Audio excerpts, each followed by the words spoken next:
Bonjour et bienvenue à ce nouveau numéro du Vrai et du Faux. En janvier 2019, le ministre camerounais de la Santé publique a ordonné le retrait sur le marché de la solution chlorhexidine 5.1%. Ce médicament est destiné au nettoyage du cordon ombilical chez l'enfant. Plusieurs rumeurs ont circulé après ce retrait. Le médicament est de mauvaise qualité, il n'a pas été homologué avant sa mise sur le marché, il aurait même rendu les nouveau-nés aveugles. Pour y voir plus clair, l'équipe de Stop Blablacar est allée à la rencontre des spécialistes du médicament. Voici leur avis.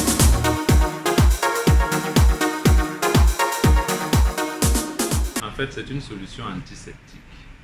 La chlorhexidine est habituellement utilisée pour nettoyer les plaies superficielles ou nettoyer la peau infectée.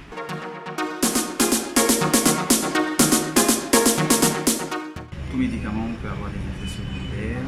Ceci dit, la fabrication d'un médicament comporte beaucoup de choses et il peut avoir soit un défaut de fabrication, soit un mésusage, une mauvaise utilisation en fonction de l'application l'absorption du médicament, ou encore si le médicament est périmé ou pas, les choses peuvent changer dans la composition même du médicament ou dans son efficacité. Donc ce sont des trucs, des accidents qui peuvent arriver, mais qui ne dépendent pas toujours soit du médicament, soit de la personne qui manipule. Il y a beaucoup de variables qui entrent en jeu.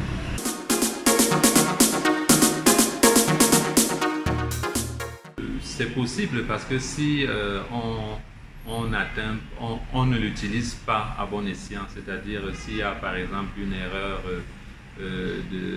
d'administration, qu'on confonde par exemple le lieu de l'administration au lieu de l'administrer sur la peau et l'utiliser à usage externe exclusivement, on l'utilise peut-être sur la muqueuse oculaire. C'est dans ce cas où elle peut peut-être avoir des conséquences sur la vue et peut-être arriver jusqu'à la cécité des enfants.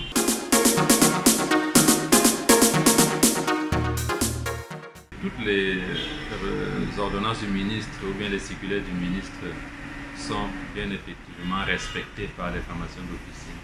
Donc à partir du moment où nous sommes informés de la décision ministérielle, nous ne pouvons que nous aligner. Et donc que ce soit chez les grossistes ou les pharmaciens d'officine ou les pharmaciens d'hôpitaux, la mesure est respectée sur l'étendue du territoire national.